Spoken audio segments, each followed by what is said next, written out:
নমস্কার প্রিয় বন্ধু, জীবনবাণী অনুষ্ঠানে আপনাকে স্বাগত জানাই। আমি জানি এই সময়টায় আপনার মতো অনেক বন্ধুরা অপেক্ষা করে থাকেন। আমার বিশ্বাস এই অনুষ্ঠানের মাধ্যমে আপনি উপকৃত হচ্ছেন। আসুন আমরা শুনি ঈশ্বরের বাক্য আজ আমাদেরকে কি জানাতে চায়।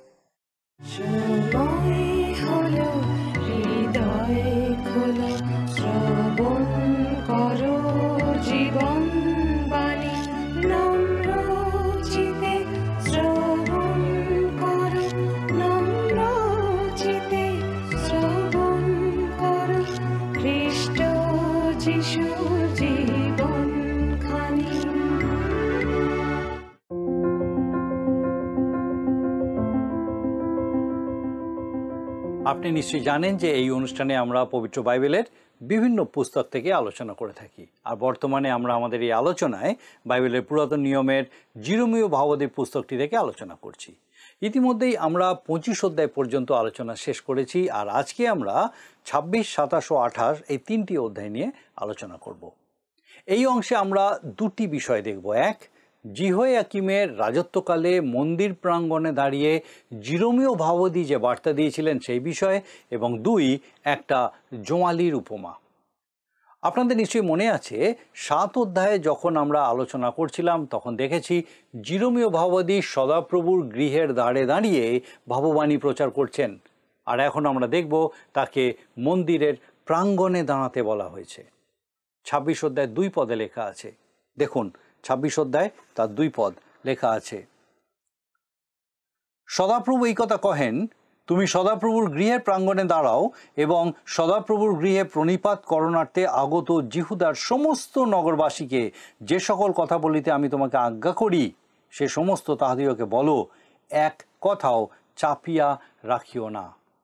এই বার্তা তিনি রাজা জিহোয়াকিমের সময়েও দিয়েছিলেন, আর এখন রাজা সিদিকিয়ার সময় তিনি এই একই বার্তা ঘোষণা করছেন। 26 অধ্যায় থেকে আমরা 30 অধ্যায়ের মধ্যে যে বার্তাগুলি আছে সেগুলি বন্দি দশায় যাওয়ার আগে জিহুদিদের জন্য ঈশ্বরের দেওয়া চরম বার্তা। আমার মনে হয় তখনও লোকেরা একইভাবে মন্দিরে আসতো, বাহ্যিক আরাধনা হতো, যা সবটাই ছিল লোক দেখানো এবং আচার সর্বস্ব। আবার সেই সময় অর্থনৈতিকভাবে দেশ খুব ভালো জায়গায় ছিল, কারোর কোনো অভিযোগ ছিল না। সাধারণভাবে দেখলে মনে হবে সবই তো ঠিক আছে।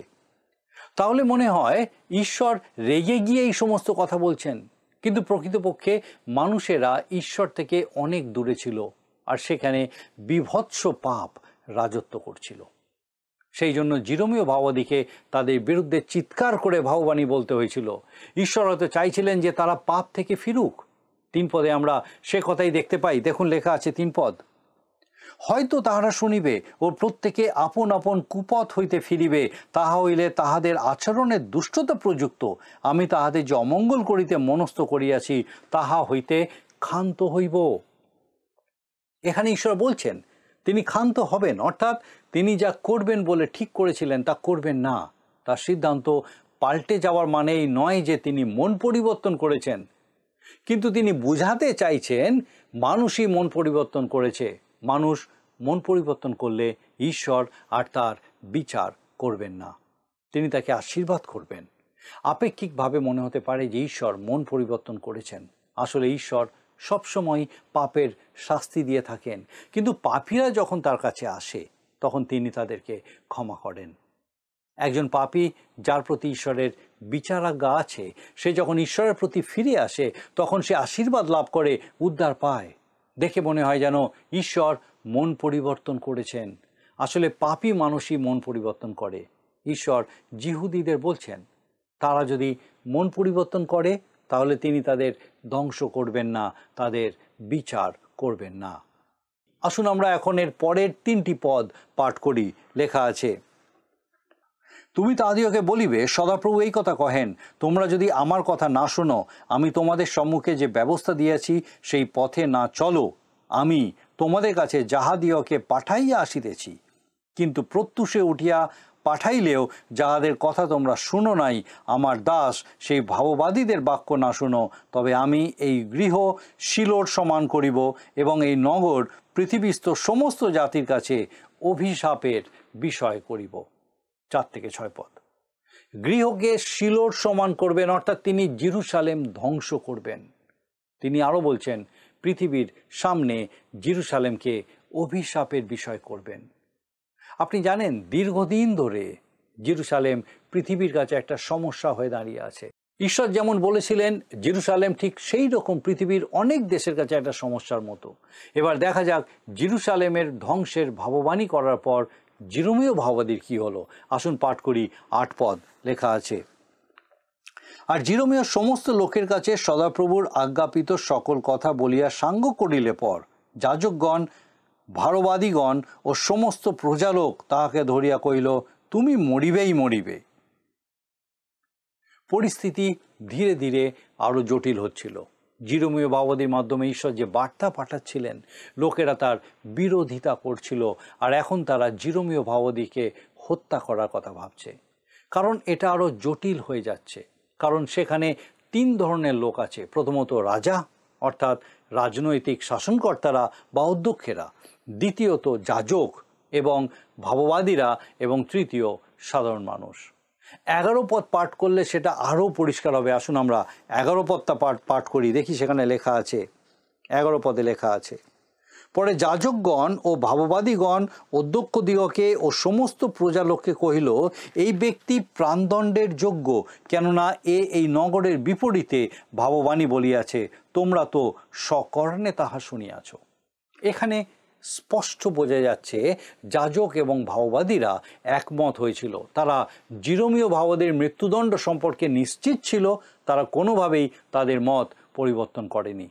কিন্তু অধ্যক্ষেরা, অর্থাৎ রাজনৈতিক শাসনকর্তারা, জিরমীয় ভাববাদীর কথা শুনতে চেয়েছিল। আর সাধারণ লোকেরা, যারা আগে যাজকদের সাথে একমত ছিল, পরে তারা অধ্যক্ষদের সাথে একমত হলো। এই রকম অবস্থায় জিরমীয় ভাববাদী কি করলেন? আসুন আমরা 12 এবং 13 পদ পাঠ করি, দেখি লেখা আছে সেখানে। তখন জিরমীয় সমস্ত অধ্যক্ষকে ও সমস্ত প্রজার লোককে কহিলেন, তোমরা যে সকল কথা শুনিলে এই গৃহের ও এই নগরের বিপরীতে, সেই সমস্ত ভাববাণী বলিতে সদাপ্রভুই আমাকে প্রেরণ করিয়াছেন। অতএব এখন তোমরা আপন আপন পথ ও ক্রিয়া শুদ্ধ করো, আপনাদের ঈশ্বর সদাপ্রভুর রবে অবদান করো। তাহা হইলে সদাপ্রভু তোমাদের বিরুদ্ধে যে অমঙ্গলের কথা কহিয়াছেন, তাহা করিতে ক্ষান্ত হইবেন।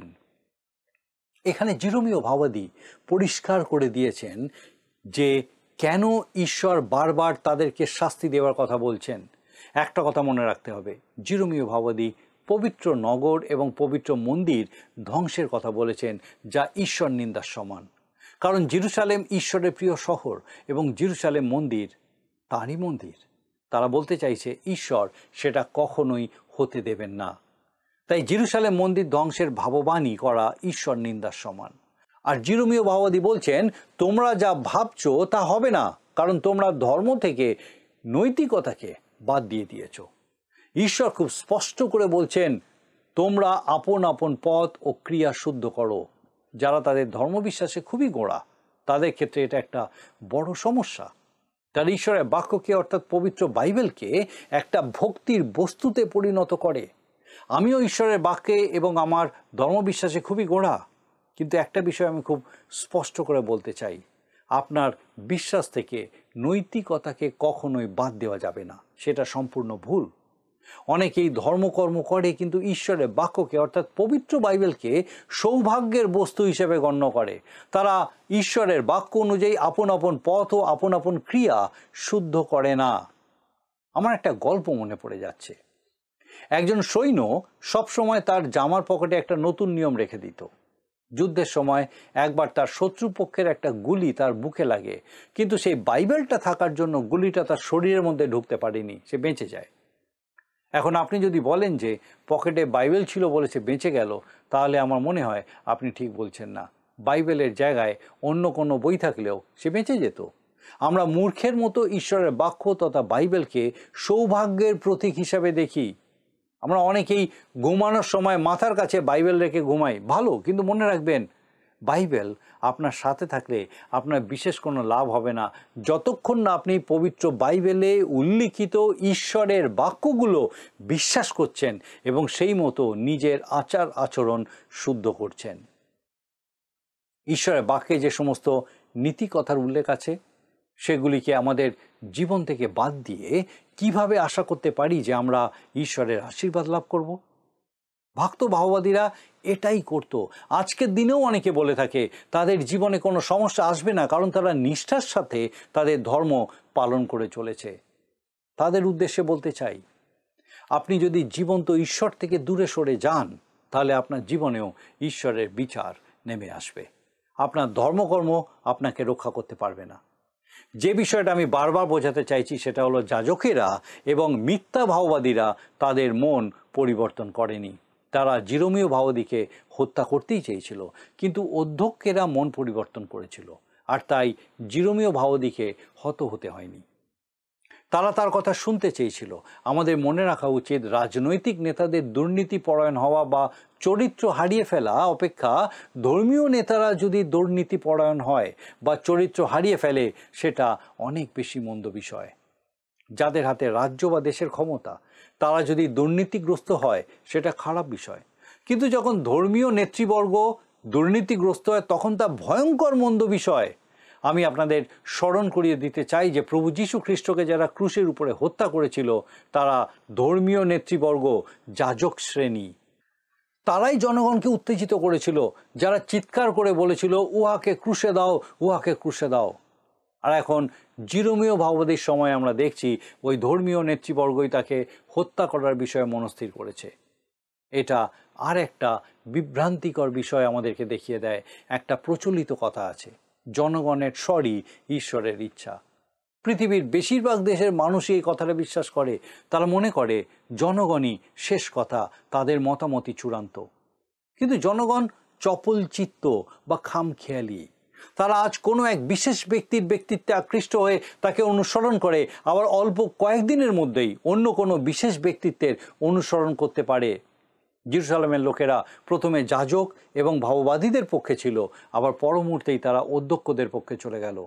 বহু ক্ষেত্রে আমরা দেখেছি জনগণ আবেগপ্রবণ হয়ে এমন মানুষকে ক্ষমতায় বসায়, দেখা যায় যে সে অত্যন্ত বোকা এবং দুর্নীতিপরায়ণ। জনগণের দাবি অনুযায়ী কাউকে কর্তৃত্বে বসানোটা ঠিক নয়। জনগণ চেয়েছিল প্রভু যীশুকে এই জগতে জিহুদীদের রাজা করতে, কিন্তু ঈশ্বর তা হতে দেননি। যদি সেটা হতো, তাহলে সারা পৃথিবীর মানুষের মুক্তির যে উপায় ঈশ্বর করেছিলেন তা অধরা থেকে যেত। মানুষ চিরদিন অন্ধকারে পাপের কবলে থাকত। কিন্তু ঈশ্বর মুক্তিদাতা রূপে, শান্তিরাজ রূপে তাকে প্রতিষ্ঠিত করেছেন, আর সেই শান্তির রাজ্যের অপেক্ষায় আমরা আছি। আর জিরোমিয়ের সময় যখন জিহুদা দেশ নানান সমস্যায় জর্জরিত, তখন ঈশ্বর বলছেন, জনগণ ভুল, অধ্যক্ষরা ভুল, যাজক এবং ভাওবাদীরাও ভুল। নিজের সম্বন্ধে জিরোমীয় সন্দিহান ছিলেন। তিনি শুধু একটা বিষয় নিশ্চিত ছিলেন, যে তিনি ঈশ্বরেরই বার্তা ঘোষণা করছেন। মনে রাখবেন, কেবলমাত্র ঈশ্বরের বাক্যই শেষ কথা। কিন্তু আমরা দেখি লোকে আজও বিভিন্ন অন্যান্য বিষয়ের উপরে নির্ভর করে। এমনকি অনেক খ্রিস্ট বিশ্বাসী, বিশেষত যারা নেতৃস্থানীয়, তারা মনে করে যে তারাই শেষ কথা, তারা যেটা বলবে সেটাই চূড়ান্ত। আমি এই জিরোমীয় ভাওবাদীর পুস্তকটা খুব পছন্দ করি। এই পুস্তক যত পাঠ করি তত বুঝতে পারি যে আমি কত নগণ্য। এটা ভেবে অবাক হয়ে যাই যে অনেকেই মনে করে যে তারা বাইবেলটা খুব ভালো করে জানে এবং বাইবেল সম্বন্ধে কথা বলার জন্য তারাই উপযুক্ত লোক। কথিত আছে সক্রেটিস নাকি দাবি করেছিলেন যে তিনি এথেন্সের সবচেয়ে জ্ঞানী মানুষ। এই প্রসঙ্গে তাকে জিজ্ঞাসা করা হলে তিনি বলেছিলেন তিনি এই জন্যই সবচেয়ে জ্ঞানী মানুষ, কারণ তিনি উপলব্ধি করতে পেরেছিলেন যে তার জ্ঞান অতি নগণ্য, অন্তঃশ্বাস শূন্য। আমি শুধু এইটুকুই দাবি করতে পারি যে ঈশ্বরের বাক্য সম্বন্ধে আমার জ্ঞান খুবই সামান্য। একটা বিদেশি প্রবাদ বাক্য অনেকটা এই রকম, যে কিছু জানে না কিন্তু মনে করে সে সব জানে, সে বোকা, তাকে এড়িয়ে যাও। যে কিছু জানে না আর এটাও জানে যে সে কিছু জানে না, সে শিশু, তাকে শিক্ষা দাও। যে অনেক কিছু জানে কিন্তু মনে করে সে কিচ্ছু জানে না, সে ঘুমোচ্ছে, তাকে জাগাও। যে অনেক কিছু জানে আর এটাও জানে যে সে অনেক কিছু জানে, সে জ্ঞানী, তাকে অনুসরণ করো। এই প্রবাদ বাক্যগুলির প্রথম তিনটির সাথে আমি একমত, কিন্তু শেষটার সাথে আমি একমত নই, কারণ আমি মনে করি না যে আমরা অনেক কিছু জানি। জিরোমীয় ভাওবাদীর দশা এই রকমই হয়েছিল। ঈশ্বর যা বলতেন তিনি সেইটুকুই করতেন। নকল ভাওবাদীরা জোর দিয়ে বলছিল কিছুই হবে না, কিন্তু জিরোমীয় ভাওবাদী ঈশ্বরে বিশ্বাস করতেন, আর তাই তিনি জানতেন কিছু একটা ঘটতে চলেছে। 27 অধ্যায়ে আবার ওই একই কথা ঘোষণা করতে বলা হয়েছে, তারা বাবিলে বন্দী হয়ে যাবে। আসুন দেখি 27 অধ্যায় 2 এবং 3 পদে লেখা আছে। 27 অধ্যায় 2 এবং 3 পদ। সদাপ্রভু আমাকে এই কথা কহিলেন, তুমি কতিপয় বন্ধনী ও জোয়ালি প্রস্তুত করিয়া আপন স্কন্ধে রাখো, আর যে দূতগণ জেরুসালেমে জিহুদারাজ সিদিকের নিকটে আসিয়াছে, তাহাদের দ্বারা ইদোমের রাজার, মোয়াবের রাজার, আম্মন সন্তানগণের রাজার, সোরের রাজার ও সিদোনের রাজার নিকটে তাহা পাঠাও। ঈশ্বর এই সমস্ত জাতিকে স্মরণ করিয়ে দিচ্ছেন যে তিনিই সৃষ্টিকর্তা, তার যাকে ইচ্ছা তাকে তিনি বেছে নেন এবং ক্ষমতা দেন। 6 পদে তিনি বলছেন, দেখুন লেখা আছে 6 পদ লেখা আছে, সম্প্রতি আমি এই সকল দেশ আপন দাস বাবিল রাজ নবুখুদ্নেসরের হস্তে দিয়াছি, এবং তাহার দাসত্ব করণার্থে মাঠের পশুগণ তাহাকে দিয়াছি। এই সমস্ত দেশ বাবিলের অধীনস্থ হবে, এই কথা জিরোমীয় ভাওবাদীর মাধ্যমে ঈশ্বর খুব স্পষ্টভাবে বললেও তারা ঈশ্বরের বাধ্য হলো না। তারা যদি ঈশ্বরের কথা শুনতো এবং সেই মতো কাজ করত, তাহলে হয়তো অনেক মানুষের প্রাণ বেঁচে যেত। 8 পদে ঈশ্বর খুব স্পষ্ট করে বলছেন, দেখুন লেখা আছে 8 পদ, আর যে জাতি ও যে রাজ্য সেই বাবিল রাজ নবুখুদ্নেসরের দাস না হইবে ও বাবিল রাজের জোয়ালির নিচে আপন গ্রীবা না রাখিবে, সদাপ্রভু কহেন, আমি খড়গ, দুর্ভিক্ষ ও মহামারী দ্বারা সেই জাতিকে প্রতিফল দিব, যে পর্যন্ত উহার হস্ত দ্বারা তাহাদিওকে সংহার না করি। 28 অধ্যায়ে আমরা দেখতে পাবো হনানীয় নামে এক ভক্ত ভাওবাদীকে। সে জিরোমীয় ভাওবাদীর ভাববাণীকে খণ্ডন করেই দাবি করছে যে সেই ঈশ্বরের কাছ থেকে আসল ভাববাণী পেয়েছে। আসুন পাঠ করি 28 অধ্যায় তার 1 থেকে 4 পদ। ওই বৎসরে জিহুদা রাজ সিদিকিয়ার রাজত্বের আরম্ভে 4th বৎসরের 5ম মাসে গিবিয়ন নিবাসী অসুরের পত্র হনানীয় ভাববাদী সদাপ্রভুর গৃহে যাজকগণের ও সমস্ত প্রজালোকের সাক্ষাতে আমাকে এই কথা কইল, বাহিনীগণের সদাপ্রভু ইসরায়েলের ঈশ্বর এই কথা কহেন, আমি বাবিল রাজের জোয়ালি ভগ্ন করিয়াছি। বাবিল রাজ নবুখুদ্নেসর এই স্থান হইতে সদাপ্রভুর গৃহের যে সকল পাত্র বাবিলে লইয়া গিয়াছে, সে সকল আমি 2 বৎসরের মধ্যে এই স্থানে ফিরিয়ে আনিব। আর জিহোয়াকিমের পুত্র জিহুদারাজ জিকোনিয়কে ও জিহুদার সমস্ত বন্দী যাহারা বাবিলে গিয়াছে তাহাদিওকে এই স্থানে ফিরাইয়া আনিব, ইহা সদাপ্রভু বলেন, কেননা আমি বাবিল রাজের জোয়ালি ভগ্ন করিব। যাই হোক, জিরোমীয় ভাওবাদী স্পষ্ট করে বলছেন যে হনানীয় ঈশ্বর প্রেরিত ভাওবাদী নন, সে যা বলছে তা মিথ্যা কথা, এবং হনানীয় জিরোমীয়র কাঁধ থেকে জোয়ালি নিয়ে ভেঙে ফেলতে বলেছিলেন। সদাপ্রভু এই কথা কহেন, 2 বৎসরের মধ্যে আমি বাবিল রাজ নবুখুদ্নেসরের জোয়ালি এই রূপে ভাঙিয়া সমুদায় জাতি স্কন্ধ হইতে দূর করিব। 11 পদ। এই মিথ্যা কথা বলার জন্য ঈশ্বরের বিচার তার প্রতি নেমে এলো। জিরোমীয় ভাওবাদীকে ঈশ্বর বললেন, তুমি বলো যে এই বছরেই হনানিয়ার মৃত্যু হবে। দেখি ঠিক কী হয়েছিল। আমরা দেখব জিরোমীয় ভাওবাদী তার 28 অধ্যায় 15 থেকে 17 পদ আমরা দেখি লেখা আছে। তখন জিরোমীয় ভাওবাদী হনানীয় ভাওবাদীকে কহিলেন, হে হনানীয়, শুনো, সদাপ্রভু তোমাকে প্রেরণ করেন নাই, কিন্তু তুমি এই লোকদিওকে মিথ্যা কথায় বিশ্বাস করাইতেছ। অতএব সদাপ্রভু এই কথা বলেন, দেখো, আমি তোমাকে ভূতল হইতে দূর করিয়া দিব, তুমি এই বৎসরেই মরিবে, কেননা তুমি সদাপ্রভুর বিরুদ্ধে বিপদ গমনের কথা বলিয়াছ। পরে হনানীয় ভাওবাদী সেই বৎসরের 7ম মাসে প্রাণ ত্যাগ করিল। ঈশ্বর বলেছিলেন যে সে মরবে, আর সে মরেছিল। আপনি হয়তো ভাবছেন যে এবারে বুঝি জিহুদার লোকেরা সতর্ক হবে এবং বলবে জিরোমীয় ভাওবাদী আমাদেরকে সঠিক পথ দেখাচ্ছে, জিরোমীয় ভাওবাদী আমাদেরকে ঈশ্বরের বাক্য বলছে আর ভাববাণী সঠিক হবে। কিন্তু না, লোকে তা বলল না। তারা কোনোভাবেই বুঝতে রাজি হলো না। তারা আগে যেভাবে ঈশ্বরের বাক্যের বিরুদ্ধাচারণ করত, সেই রকমই ঈশ্বরের বাক্যের বিরুদ্ধাচারণ করতে থাকলো। জিহুদা মিথ্যা কথায় কর্ণপাত করেছিল এবং মিথ্যা কথা বিশ্বাস করেছিল। জিহুদার মতো পৃথিবীর বিভিন্ন জাতি একইভাবে ঈশ্বরের বাক্যের বিরুদ্ধাচারণ করেছে, মিথ্যা বিষয়ে আকৃষ্ট হয়েছে। এমনকি কিছুদিন আগের ইতিহাসও যদি আমরা দেখি, আমরা সেটাই দেখতে পাবো। কারণ পৃথিবীর ইতিহাসে খুব বেশি মহান রাষ্ট্রনায়কের আবির্ভাব ঘটেনি। দ্বিতীয় বিশ্বযুদ্ধে পৃথিবীর অনেক দেশ জড়িয়ে পড়েছিল, কিন্তু কোনো রাষ্ট্রনেতা যুদ্ধ আটকাতে পারেনি। সেই যুদ্ধে 8 কোটিরও বেশি সাধারণ মানুষ প্রাণ হারিয়েছিল। একজন বিখ্যাত আইনজীবীকে একবার প্রশ্ন করা হয়েছিল, একজন মহান রাষ্ট্রনেতার লক্ষণ কি? তিনি বলেছিলেন আগামী 50 বছরে ঈশ্বরের কি পরিকল্পনা সেটা যে বুঝতে পারবে এবং সেই মতো পদক্ষেপ গ্রহণ করে সে একজন মহান রাষ্ট্রনেতা হতে পারে। আজকের পৃথিবীতে এই রকম রাষ্ট্রনেতার বড়ই অভাব। দ্বিতীয় বিশ্বযুদ্ধে যেরকম অনেক ক্ষমতাশালী দেশ ধ্বংসের পথে এগিয়ে গিয়েছিল, যেমন জিহুদা ধ্বংসের পথে এগিয়ে গেছিল, হয়তো আমরাও একইভাবে ধ্বংসের দিকে এগিয়ে যাচ্ছি।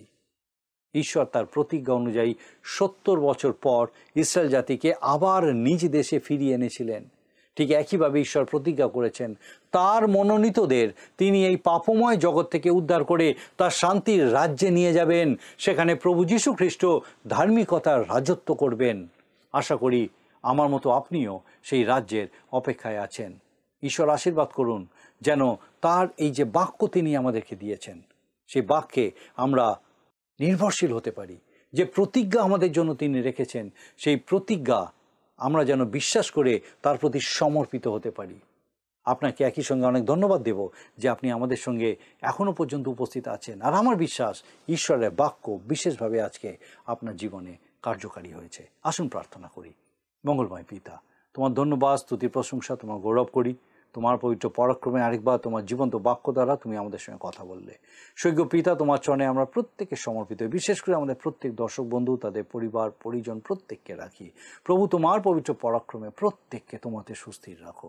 বিশেষ করে প্রার্থনা করি প্রভু, হয়তো যদি কেউ এই সময় কোনো রকম কঠিন পরিস্থিতির মধ্যে দিয়ে যাচ্ছেন, বিভিন্ন কারণে, সামাজিক কারণে বা সাংসারিক কারণে, অর্থনৈতিক কারণে, অসুস্থতায় বা সন্তানদের প্রতি দুশ্চিন্তায়, প্রভু তোমার পবিত্র পরাক্রমে পরিস্থিতি যাই হোক, সেই অন্ধকারের মধ্যে, সেই হতাশার মধ্যে, নিরাশার মধ্যে তোমার জীবন্ত প্রত্যাশায় সেই প্রত্যেককে পূর্ণ করো এবং পিতাগো সেই আশার আলো দেখতে সাহায্য করো যে প্রভু তুমি তাদের কাউকে ছেড়ে দাওনি, তুমি সেই প্রত্যেককে ধরে রেখেছো, তুমি তাদেরকে ভালোবাসো এবং প্রভুগো তুমি তাদেরকে ছাড়োনি এবং তোমার সঙ্গে তুমি তাদেরকে বহন করে নিয়ে চলেছো এবং সেই কঠিনতার দিন শেষ হতে চলেছে, সেই অন্ধকার পরিস্থিতি শেষ হতে চলেছে, তোমার আলোতে তুমি সেই উদ্ভাসিত করতে চলেছ তাদেরকে। পিতাগো তোমার পবিত্র পরাক্রমে এই বিশ্বাসে, নির্ভরশীলতায় প্রত্যেককে স্থির করো, তোমাতে বৃদ্ধি পেতে তুমি সাহায্য করো। আমাদের প্রত্যেক দর্শক বন্ধু, তাদের পরিবার পরিজন প্রত্যেককে পিতা পবিত্র পরাক্রমে তোমাতে সুস্থির রাখো, তোমার অনুগ্রহে পূর্ণ রাখো। তথাপি তোমার মঙ্গল ইচ্ছা সে প্রত্যেকের জীবনে পূর্ণ করো। তোমার যিশু নামে ভিক্ষা দয়া করে শ্রবণ ও গ্রহণ করো। আমেন।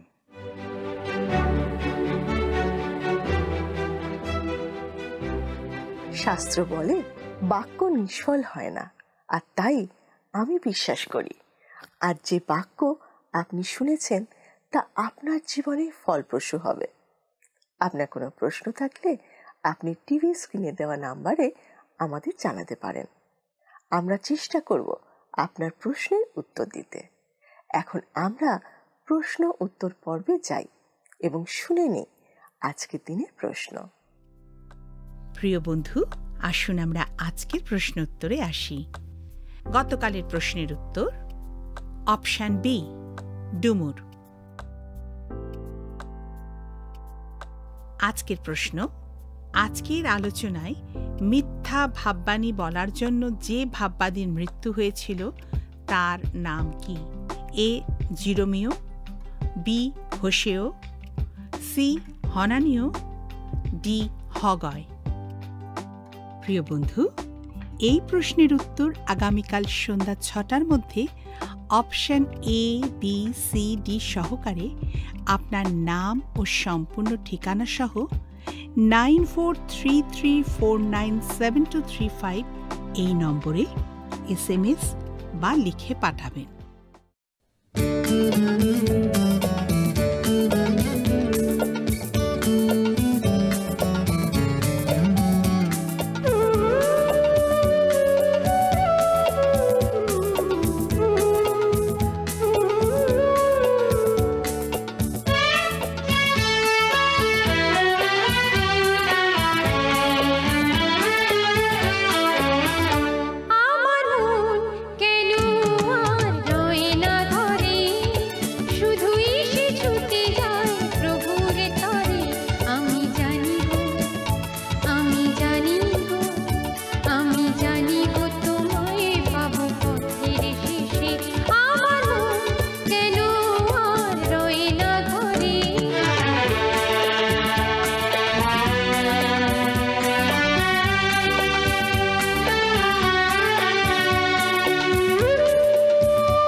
যদি আপনার এই অনুষ্ঠান ভালো লেগে থাকে তাহলে এই নম্বরে একটি মিসড কল করুন।